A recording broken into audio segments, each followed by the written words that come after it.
자, 거침없이 하이킥. 오늘도 장장 콤비 함께합니다. 장성철 공론센터 소장, 장윤선 정치 전문 기자 모셨습니다. 어서 오세요. 네, 안녕하십니까. 요 앞 코너에서 여당 얘기부터 시작했으니까 오늘 야당 얘기부터 시작해 볼까요? 저 박용진 의원, 지금 야당에서 남아 있는 어떤 박용진 의원과 양문석 후보. 이 두 문제가 가장 어떤 지금으로서 야당에선 화제가 되는 것 같은데요. 어떤 상황인가요, 보시기에? 일단 그 박용진 의원은 30% 감산이 계속 유지가 되기 그죠? 때문에 네. 60% 이상을 득표해도 쉽지 않은 경선.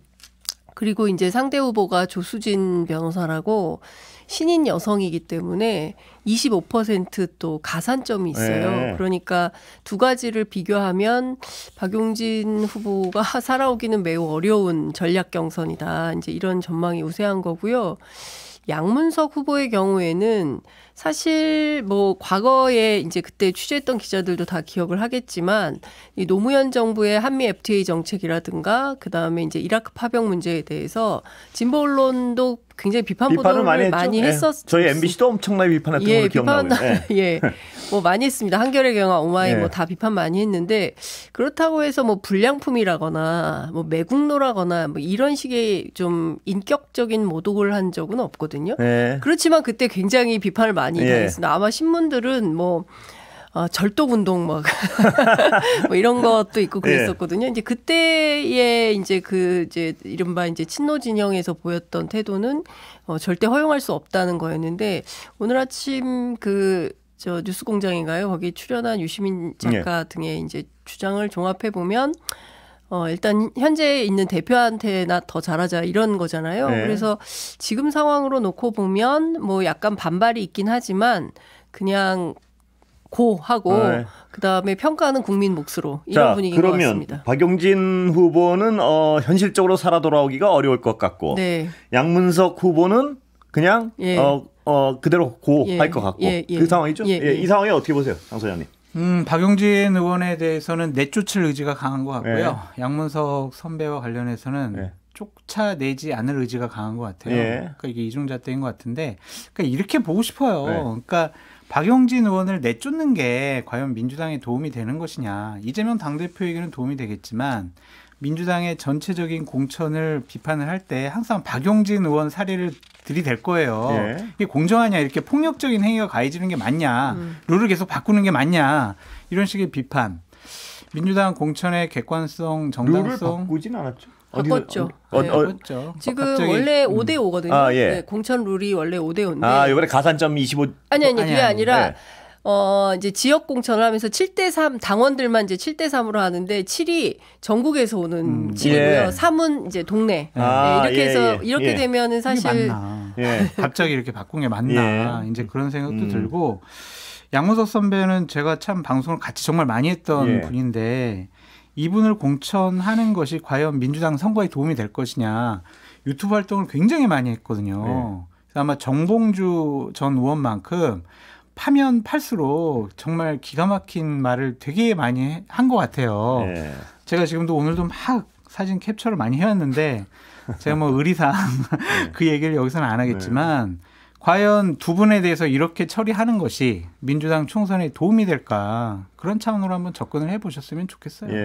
장 기자, 마찬가지 생각이세요? 아니 근데 저는 이런 거죠. 그러니까 이제 누가 보더라도 박지원 전 원장 오늘 저도 인터뷰를 했는데, 아니 나도 박용진이 맞다고 생각을 한다. 그런데 이제 당 전략공관위에서 이렇게 정한 걸 어떡하냐. 이제는 선거가 23일밖에 남지 않았기 때문에 어찌됐든 싸우지 않고 단결하는 모습으로 가야 된다. 그런데 뭐 보면 저 정세균 노무현 재단 이사장, 그다음에 이제 김부겸 전 총리, 그리고 이해찬 전 총리, 이재명 대표 입장이 조금씩 다 다른 거잖아요. 그러니까 이런 거 안 되고 커튼 안에서 다 단결해서 어떤 입장을 가지고 공식적으로 입장을 밝혀줘야, 그래야 갈등 없는 모습을 보여준다. 뭐 이런 얘기를 하는데 민주당 안에서 보기에도 맞득지 않은 요소가 많이 있는 것 같고, 그래서 앞으로 이 문제 관련해서 소위 이제 친노 진영에서 더 적극적으로 대응하겠냐라고 했더니 아마 어제 고민정 최고 말고 윤건영 의원이 이제 페이스북에 글을 올렸는데, 고민정 최고도 올렸지만요. 근데 윤건영 의원 말로는 아마 더 이어서 이런 뭐 입장이 나오거나 그러진 않을 것 같다. 잠잠해질 것이다. 예. 그래서 왜 그러냐 했더니 다들 선거가 너무 바빠서 뭐 그 문제를 가지고 계속 설왕설래할 상황은 아닌 것 같다라고 얘기합니다. 양문석의 문제가 아니라 저는 이재명 당대표의 문제라고 생각이 듭니다. 저도 뭐 노무현 전 대통령에 대해서 비판할 수 있고 없는 자리에서 대통령 욕할 수 있다고 생각이 들어요. 표현의 자유라는 얘기를 이재명 당대표가 했고 이것은 뭐 고 노무현 대통령도 용인하고 관대하게 대할 거다 이렇게 얘기를 했는데 본인은 왜 안 그러나요? 본인에 대해서 비판했던 많은 비명계 인사들 이번 총선 공천에서 많이 컷오프시키고 탈락시키고 박용진 의원 사례 보듯이 상당히 폭력적으로 억압하고 있는 모습 보이고 있잖아요. 본인은 표현의 자유 인정하는 듯하면서 본인에게 가해지는 표현의 자유에 대해서는 왜 그렇게 받아들이지 못하냐. 이건 이재명 당대표를 비판하지 않을 수 없다라고 말씀드립니다. 그 부분 뭐 특별히 아니 그런 비판을 받을 수밖에 없죠. 왜냐하면 누가 보더라도 좀 석연치 않는 대목이 있지 않습니까? 그러니까 뭐 시스템 공천이라고 얘기를 하는데 공교롭게도 다 소위 비명계들이 다 이제 그 날아가고 이런 상황이 벌어지니까 이거를 상식적이고 합리적으로 설명하기가 시스템 공천이라니까요. 그리고 국민의힘은 15점이라는 당 기여도로 이제 그 한동훈 위원장이 개입할 여지가 있지만 민주당의 경우에는 이재명 대표가 개입할 여지가 전혀 없어요. 뭐 당 내부의 뭐 보좌진, 당직자, 국회의원들 간의 상호평가 뭐 이런 것들을 통해서 결론 난 거지 이재명 대표가 개입한 것은 아닙니다라고 말은 하지만 결과는 매우 공교로운 상황이다. 그러니까 이제 장 소장이 같은 분이 저런 비판을 할 수밖에 없는 거죠. 하나만 더 비판할게요. 제가 또 보수파 패널이니까. 이재명 당대표 대장동 변호사들, 김용, 정진상 변호했던 변호인들 많이 공천 받았거든요. 대략 5분 정도, 6분 정도 되는 것 같은데 그 공천에 대해서도 뒷말 많이 나올 거고 여권에서는 비판의 강도를 높일 수밖에 없다라고 말씀드릴 수밖에 없어요. 지금 비판은 있는데 지금 이제 공천 다 나왔습니다. 결과물. 최종 상품은 어떤가요? 보시기에. 지금 민주당에서 늘 하는 얘기 제가 왜 이 질문을 드리냐면 공천 비판 뭐 어쩌고 저쩌고 해도 다 상품 내놓고 나면 뭐 민주당이 나을 것이다 이런 주장을 해왔기 때문에 여쭤보는 겁니다. 어떻습니까? 지금 다 나와서 비교해보면. 민주당은 잘못된 공천을 했고요. 국민의힘은 덜 잘못된 공천을 하지 않았냐라는 좀 생각이 들어요. 근데 대진표를 보면 어쨌든 민주당이 현역원을 좀 더 많이 바꿨어요. 근데 양당에서 그대로 얘기했던 청년, 여성 공천은 이번에 상당히 미미해요. 청년은 양쪽에서 다 3% 정도가 되고 여성 같은 경우에는 10%대예요. 이게 맞는 것이냐 그런 좀 생각이 들어서 어쨌든 소수자, 약자 이런 분들을 배려한다고 했는데 이번에도 그냥 현역, 기득권, 친윤, 친명 이런 분들이 공천 다 받아서 별로 좋은 공천 같지는 않아요. 장 소장님 말씀 중에 여당이 덜 나쁘다는 건 어떤 건가요? 공천에 관한 위기 관리를 좀 잘한 부분이 있고 상품은 어떻습니까, 보시? 상품이요? 양쪽 상품. 그래도 제가 보수파 패널인데, 뭐 국민의힘이 훨씬 낫죠. 왜 제가 이걸 약간 여쭤보냐면 그 얘기는 하잖아요. 뭐 50대 민주당은 그래도 좀 연령대가 좀 낮고. 그 여당은 옛날 분들 올드보이들이 그대로 차지하고 있고 이 부분을 비판하는 분들이 많아서 여쭤보는 겁니다. 아니 근데요. 국민의힘 같은 경우에 평균 연령이 58.2세고 민주당은 56.6세예요. 60대라고 봤는데 제가 아닌가요? 비슷해요. 비슷해요. 아니 근데 이제 앞서 장 소장님 잘 지적해 주신 대로 그 사실 청년 여성을 강조한 공천을 하겠다고 초반에 약속을 했는데 전혀 그렇지 않은 결과가 나온 것이고요. 문의 때문에 이렇게 맞췄어요. 장애인도 맞추고 여성도 맞추고 청년도 맞추긴 했지만 아무런 감동이 없다. 그런 거고 그다음에 이런 거거든요. 사실 지금 정권 심판론이 굉장히 비등하기 때문에 흔쾌히 민주당 후보를 찍을 수 있는 민주당 입장에서 보면 흔쾌히 민주당 후보를 기분 좋게 찍을 수 있는 어떤 훌륭한 후보들을 다 출격시켰어야 됐는데 대체로 저는 전반적으로 나쁘진 않다고 생각해요. 그리고 잘 걸러진 공천이다. 그러나 이제 앞서 말씀하신 몇몇 군데에서 국민들이 그 지역에 사는 분들은 내가 이 사람 찍어야 되나라는 고민을 하게 만드는 지점이 있다. 근데 그 점에서는 좀 비판의 여지가 있지만 전반적으로 민주당 공천에 대해서는 유권자들이 특히 이제 민주당 지지자들 같은 경우는 나쁘다고 생각은 안 하는 것 같아요. 반면 국민의힘 같은 경우에는 뭐 도태우 변호사 이렇게 중간에 뭐 걸러내긴 했지만 다 반발해서 장해찬 뭐 도태우 다 무소속으로 출마를 하겠다고 결심을 한 거잖아요. 그런 차원에서 이제 표를 갈라먹을 가능성이 높은 것이고 결국 유권자의 선택을 누가 받을지는 좀 지켜봐야 될 것 같습니다. 그 도태우 후보자 지역은 갈라먹기가 완전히 위험해질 정도인가요? 어떻습니까 보기에? 거기요? 그렇진 않을걸요. 그렇진 않나요? 네, 거긴 국민의힘이 되죠. 국민의힘이 되겠죠. 그러니까 부산 수영 같은 경우가 조금 우리가 살펴봐야 될 것 같아요. 그러니까 장해찬 후보도 상당히 장해찬 후보, 전투력이 있고 또 득표력도 그렇죠. 있고 인지도도 있고 대통령 1호 참모라는 것이 좀 설득력이 있을 거예요. 그리고 현재 국민의힘 후보로 낙점이 된 분 같은 경우에는 좀 갑작스럽게 이제 그 지역 공천을 받았잖아요. 그러니까 조직부터 장악을 해 나가야 되는데 과연 얼마나 그럴 수가 있을까. 인지도 면에서도 조금 딸리고. 근데 저 그분 잘하는데 대단히 훌륭하고 정치력이 있는 분이거든요. 그래서 정말 박빙의 승부가 되지 않을까. 자칫 잘못하면은 민주당 후보가 될 가능성이 높다는 높아요. 말씀이시죠? 글쎄 저는 지켜봐야 될 것 같긴 한데 부산 수영의 시민들이 장해찬 후보 그동안 한 말의 성찬을 보고 이분을 뽑읍시다 이렇게 할까요? 저는 그런 거는 평가가 분명히 있을 거라고 생각합니다. 자, 장 소장님이 가장 어떤 요새 입장 변화가 극적이었던 조국 제가요? 아니에요. 저 비판 계속해요. 조국 혁신당의 돌풍은 어떻게 평가하십니까? 와, 점점 세지는 것 그죠? 같아요. 각종 여론조사를 보면은 정말 뭐 더불어민주연합보다 더 많이 나오는 그렇습니다. 여론조사가 많이 발표돼서 저는 한 15% 내외의 최종 정당 득표율을 기록하지 않을까라고 전망해봤는데 지금 추세를 보면은 그 기대치를 좀 더 높여서 20%대의 정당 지지율을 기록할 수도 있을 것 같다. 그러면은 두 자리 숫자 이상의 국회의원을 조국 혁신당에서 배치할 가능성도 높아졌다. 있습니다. 그렇게 봐야 될 것 같네요.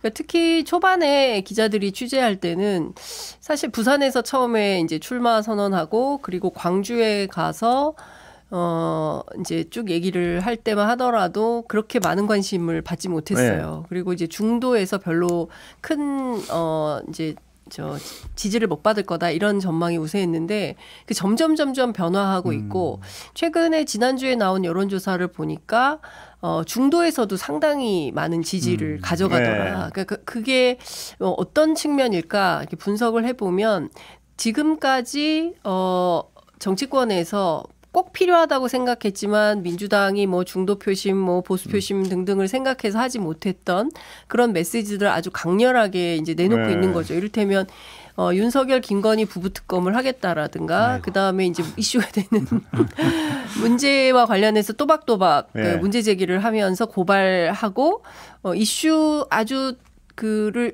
분명하고도 정확하게 타겟 을 잡아서 이슈를 주도해 가니까 이른바 이제 조국 혁신당에 의해서 전국 주도가 막 생기는 거죠. 그리고 또 누구죠? 이원석 인천공항을 통해서 출국했던 용해인 아니 이종섭 장관 그때도 가장 먼저 나와서 적극적으로 1인 시위하면서 이제 그 상황을 만들어가니까 제가 보기에는 장 소장님 뭐 분석해 주신 대로 훨씬 더 지금보다는 목표치를 훨씬 상회할 가능성이 수준으로. 지금으로서는 큰 것 같습니다. 그리고 그 더불어민주연합의 비례대표 공천 현황을 보니까 그렇게 민주당 지지층이 꼭 여기 찍어야 되나?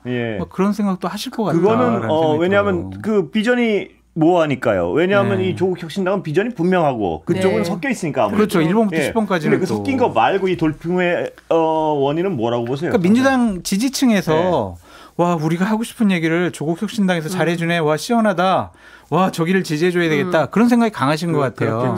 장혜성 기자님 뭐 중도층에서도 견인해 오고 있다고 하지만 어쨌든 민주당 지지층 분들이 더 많이 조국 혁신당을 지지하고 있는 것으로 보여져서 이 돌풍이 잦아들지 않을 것 같다라고 글쎄요. 전망을. 저도 두 분 분석하신 거랑 약간 비슷한 생각을 하게 된 게 이제 제 주변에 있는 인사들 중에 민주당 지지층인데 좀 온건한 사람들. 그 사람들이 뭐라 그러냐면 과거를 비판할 때 180석을 줬고 정권을 줬는데 니들이 한 일이 뭐냐 이렇게 비판하는 사람들이 많았거든요. 근데 조국이 할 것 같다는 거였고. 그러니까 그게 어떤 이 조국 지지의 하나의 어떤 분명한 선인 것 같아요. 그리고 사실 지금 라인업들을 보면 대체로 뭐 신장식 변호사를 필두로 해서 박은정 검사, 차규곤 변호사 등등 사실 제대로 된 일을 하려고 하다가 윤석열 정부에 의해서 이렇게 뭐 쫓겨난 이런 분들이거든요. 그러니까 이 사람들이 뭔가 해낼 것 같다라는 어떤 기대감 뭐 이런 것을 주는 게 사실인 것 같고 실력으로 좀 보여줄 수도 있지 않겠냐라는 네. 기대도 있는 것 같고 그에 비해서 이제 더불어민주연합 같은 경우는 여기도 또 공천 과정에서 또 파열음이 또 생겼고 그래서 중간에 뭐 2명 그만두고 또 임태훈 소장 문제도 또 불거지고 하면서 지지율이 그렇게 상승하는 모습은 보이지 못하는 것 같습니다. 그 또 주변에 아까 한 부류는 또 그런 얘기도 하더라고요. 조국 전 장관의 경우에 이제 그동안 여러 가지 그 범죄 혐의 때문에 굉장히 부정적인 인식을 가지고 있다. 노출이 되면 될수록 그 어떤 상품 자체가 괜찮아 보이더라 하는 얘기를 하는 분들도 적진 않아요, 보면. 그래도 네. 이렇게 법적인 문제로서 지금 처리해야 될 일들이 많이 있는데 조국 혁신당에 계신 분들이 여러 가지로 좀 법적으로 도덕적으로 윤리적으로 문제가 있는 분은 사실이거든요. 그럼에도 불구하고 어쨌든 민주당 지지층은 그래 속 시원하게 얘기 잘한다. 우리 입장 그렇죠. 대변 잘해준다. 그렇게 하니까 그것만 타개서 가는 거예요. 그렇기 때문에 돌풍은 쉽사리 가라앉지 않을 가능성이 두 분 높아 분석에 동일한 것 같습니다. 네. 왜냐하면 이제 조선일보에서 그렇게 딱 찍어가지고 이제 문제적 공천, 문제적 그 정당인 것처럼 이제 기사를 쓰고 있는데 실제로 보면 다 사연이 제각각 있는 거거든요. 그래서 국민들이 보기에는 이런 방식이라면 한동훈 위원장의 그렇죠. 딸 뭐 문제는 그런 걸 얘기하더라고요. 왜 22개 다 무혐의 돼서 조사는 제대로 한 거야? 그리고 뭐 이거 말고도 다른 이슈들에 대해서도 다 똑같은 잣대를 들이대면 조국 전 장관 대표의 어떤 주장에 설득력이 있다 이런 지지하는 생각을 하는 분들은 거죠. 장 기자님 그 논리인 것 같습니다. 그러니까 설령 문제가 있더라도 상대적으로 더 문제가 있겠냐, 절대 네. 아니다, 뭐 이런 주장인 것 같습니다. 네, 그건 꼭 드리고 싶은 네. 말씀이 있습니다. 그 정치인들, 정치를 하고 싶어하는 분들, 정치를 할 분들은요, 법적인, 도덕적인, 윤리적인 기준은 상대적이어서는 안 됩니다. 절대적이어야 합니다. 상대가 정말 잘못하고 상대가 나쁜 짓을 많이 했기 때문에 내 잘못이 정당화될 수는 없는 거거든요. 그래서 조국 혁신당에 계신 분들도 이러한 문제점과 비판을 하는 분들의 목소리도 들어주셨으면 좋겠습니다. 예. 그렇죠. 당연히 그건 그래서 뭐 조국 혁신당의 조국 대표도 그런 얘기 하고 있습니다. 뭐 이제 대법원 판결에 따라서 단 하루 혹은 하루를 못하게 된다 하더라도 본인이 갖고 있는 뜻을 이제 동지들이 뒤를 이어서 해 나가게 될 거다라고 얘기를 하고 있고 그것을 아주 명징하게 정의당을 대체할 수 있는 제대로 된 진보 정당, 진보의 예인선이 되겠다고 하고 있고 거기에 걸맞는 활동들을 실천으로 보여주고 있기 때문에 국민들이 환호하고 있는 게 아닌가 싶습니다. 저도 여기 조국 전 장관을 모시고 인터뷰를 할 때 그 얘기가 가장 기억에 남다. 정의당을 대체하겠다 아주 명확한 목표를 그 첫날 딱 얘기할 때 네. 이 지향이면 어떤 환호하는 열광하는 층이 있겠다 싶더라고요. 왜냐하면 정의당에 대한 어떤 강렬한 실망이 있는 분들한테는. 제가 이제 비판을 세게 하고 싶은데 시간도 없는 것 같고 사진 찍어가지고 참 제가 인지상정이라서. 제가 지금 장소장님 표정을 계속 보면서 여러 가지 질문했는데 죄송합니다. 자, 여당 얘기 좀 가볼까요? 네. 이종섭 대사, 네. 황상무 수석, 네. 기류가 뭐 오늘 대강 청와대는 절대 아니야. 이런 거 맞죠? 맞습니까? 맞는데 용사는 청와대가 네. 대통령실은 절대 아니야. 이런 거 맞습니까? 맞는데 근데 네. 버틸 수 있을까라는 좀 생각이 들어요. 네. 왜냐하면 여당의 비대위원장과 선대위원장들 그리고 많은 의원들이 이거 정리하지 않으면 우리 총선 못 치러요. 수도권에서 표 떨어지는 소리 안 들리십니까? 잦아들던 정권 심판론, 대통령에 대한 부정적인 인식 평가 계속 수면 위로 나오고 있습니다. 그러니까 제발 좀 저희 좀 살려주세요. 그렇게 얘기를 했는데 오늘 아니야 하고 못을 박은 거 아니에요? 입 다물어라 그렇죠. 그러면 이거는 가겠다는 거 아닌가요? 어떻습니까? 그래도 예. 어쨌든 다시 또 총선에 변할 수 있는 분리하면 예. 그래도 본인들이 자진 사퇴할 가능성이 높지 않을까라는 생각이 들어요. 근데 어쨌든 네. 잘못된 발언들을 한 거 아니에요. 잘못된 예. 행동을 하고 예. 그걸 국민의 상식적인 눈높이에 맞게 결정을 해야지 민심과 맞서면요 정말 큰일 납니다. 예. 황상무 수석의 경우에는 하루하루가 급한 거죠. 네. 사실은 왜 이 사람을 경질하지 않지? 대통령이 같은 생각 아니야? 예. 라고 의심할 수밖에 없는 상황인 것이고요. 다른 거 다 떠나서 그 현장에 있는 언론인 가운데 MBC 기자가 있었다는 것이고 예. MBC 잘 들어라고 얘기한 다음에 1988년도에 있었던 오은근 그 회칼 테러 사건을 쭉 설명하면서 예. 내가 정보사에 있었는데 등등 하면서 얘기를 했다는 그렇습니다. 건데요. 예. 그 자리에 있었던 기자들이 어떤 생각을 가졌겠습니까? 아, 정부 비판하면 나도 회칼 테러 당할 수 있어. 그렇습니다. 그러니까 조심해야 돼.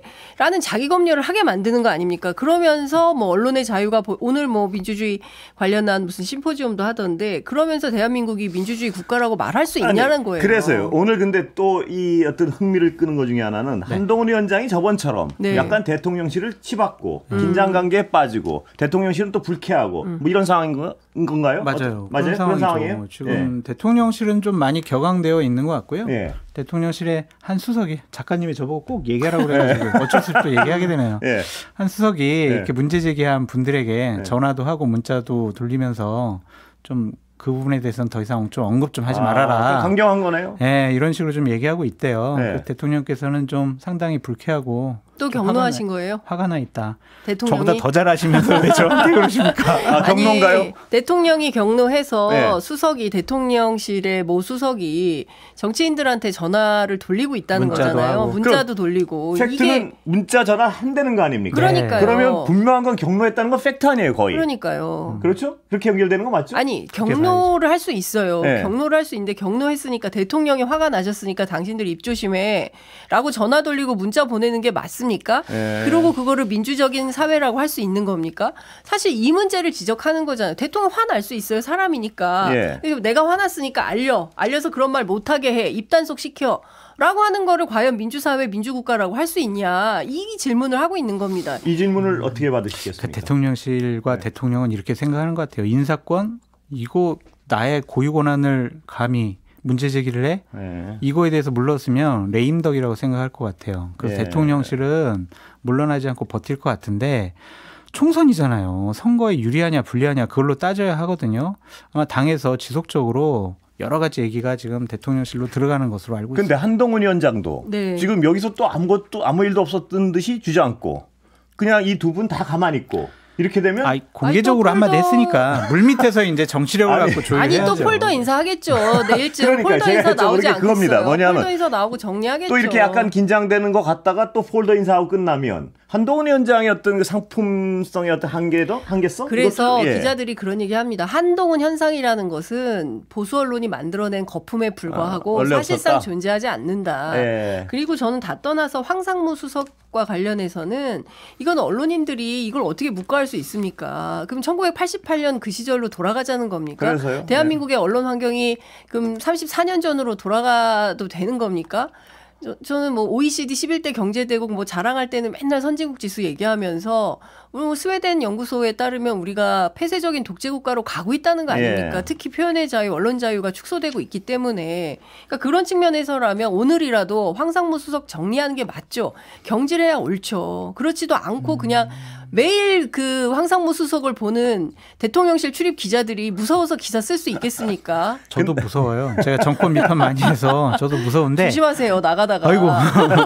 한동훈 비대위원장은 네. 정말 어려운 발언을 한 거예요. 대통령 인사권에 대해서 문제 제기를 한다라는 제가 것은. 여쭤봤죠. 어려운 발언 하면 뭐합니까? 네. 그걸 관철시켜야지 어떤 그 상품성으로 근데 인정을 그거를 받는 것이지. 지금 대통령실에서 거부를 했는데 예. 또 계속 공개적으로 얘기하면 이건 정말 싸움하자는 거거든요. 그보다는 정치력을 발휘해서 예. 물밑에서 지금 여러 가지 조율을 하고 있다. 그렇게 봐야 되겠죠. 아니, 조율이 되면 조율이 정치력인데. 어떻게 좀 되겠어요? 기다려주세요. 하루 됐잖아요. 네? 하루 됐잖아요. 그래도 저렇게 문제 제기한 것은 대단한 용기고 제가 잘하는 보기엔 거다. 이런 박수 것 쳐드리고 같아요. 싶어요. 이제 장해찬 후보 문제도 그렇고 전반적으로 여론조사가 다시 국민의힘에게 불리해지기 시작한 거예요. 특히 예. 부울경에서. 그러면 선거를 이제 지휘하고 있는 사령관 입장인 한동훈 위원장 입장에서 볼 때 어떻게든 승리하는 방향으로 만들어야 되는데 계속 이런 악재들이 쌓인다는 시간은 거죠. 거의 다 되고 가고 네. 있습니다. 마지막으로 10초. 한동훈 비대위원장의 의지를 갖고 당 총선 승리 이끌려고 하고요. 예. 비례대표에 대통령 여기까지? 후보가 아끼는 예. 여기까지 하겠습니다. 감사합니다. 예, 오늘 두 분 말씀 감사합니다. 감사합니다.